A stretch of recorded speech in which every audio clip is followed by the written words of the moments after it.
বৌমা গেলা কই? সার গরুর রান লইয়েছি বৌমা। দেখছো কত বড় একটা রান লইয়েছি। হ্যাঁ ওই আফরিন খালি রান খাইতে চায়।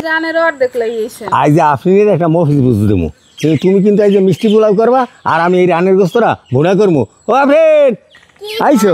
এই যে দাদা কত বড় একটা রান লইয়েছি গরুর রান। এইটা নি খাইতে হ্যাঁ এত বড় ওই দেখছো তোমার মাকে তোমার বলে মুই মফিজ বুঝতে দিছি। এটা রান্না বড় রান্না না ও তোমার মাইক কইছি বললে তুমি কেউ মফিজ বুদ্ধি দর্শক আমি বলে আকাঙ্ক্ষা আমার নাতি কয় আজকে এই রানের মাংস ভুনা করবো আর তোমার আম্মু মিষ্টি পোলাও করবে সেই মজা করে দুপুরে খামু। অর্ধেক রান না না না অর্ধেক না এখন একটু কাটিয়ে লাগছে এত কি হয়েছে ওই আম্মুরে দিয়ে এইটা কোটাই কাটাই গুছিয়ে গেছে এইটাও আমারে। দর্শক আমার বৌমা যেমন তেমন কষাই না দেখছেন হাড্ডিগুলো কীভাবে কাটছে একটা সুন্দর করে পিস করে দিয়েছে। তা আমি গোস্তটা এখন ধুয়ে লাই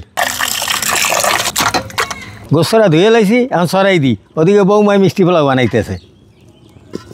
সয়াবিন তেল এলাচ দারচিনি তেজপাতা পেঁয়াজ কুচি পেঁয়াজ রসুন বাটা আদা বাটা জিরা বাটা মশলাটা ভালোভাবে কষাই নিতে হইবে। রানের মাংস ভুনা আর মিষ্টি পোলাও কী যে মজা হইবে। হলুদের গুঁড়া মরিচের গুঁড়া ধনিয়ার গুঁড়া স্বাদ মতো লবণ এটা কাঁচামরিচ মশলা কষা নিয়েছে এখন সারের রানের গোস্তটা দিয়ে দেব। বিসমিল্লাহ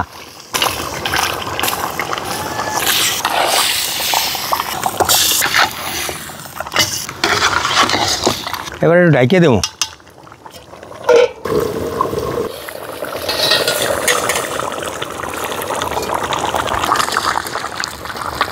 আবার একটু ঢাকিয়ে দিই। মাংসটা কষানো হয়েছে এখন মাংসটা সেদ্ধ হওয়ার জন্য গরম পানি দিয়ে দেব। এখন আবার একটু ঢাকিয়ে দেব। দর্শক অনেকক্ষণ জাল দেওয়ার পর ষাঁড় গরুর রানের গোস্ত সেদ্ধ হয়ে গেছে এখন উঠে গেলাম। এই যে ষাঁড়ের মাংস ভুনা রেডি মিষ্টি পোলাও রেডি। বৌমা কি সুন্দর করে মিষ্টি পোলাও বানাইতেছে। হাড্ডিগুলো কি দেখছেন দাদা? তুমি হাড্ডি না মাংস? দুটোটাই কয় কি দর্শক তুমি নাম করছো রান খাওয়াবা হেলে তুমি হাড্ডি না দিলে গোস্ত না দিলে হয়? ও দুটোটাই খাইতে হইবে। বিসমিল্লাহ। এই যে এইটা তুমি আফরিনে রে গোস্তও দাও। এইটা তুমি ভাতিজা রে। বিসমিল্লাহ বিসমিল্লাহ। দর্শক ট্যাক্সের মজা মজাই মজা। ওরে স্বাদ কথা কইতে মন চায় না। কচি সারের মাংস এত মজা কাকু আমি দেশে একটা টানতেই আছেন। ভাতিজা কথা কইস না এত স্বাদ বলার মতো না। দারুণ মজা হয়েছে। দর্শক ভালো থাকেন সুস্থ থাকেন আর রান খাইতে থাকি। আগামী দিন নতুন ভিডিওতে দেখা হইবে।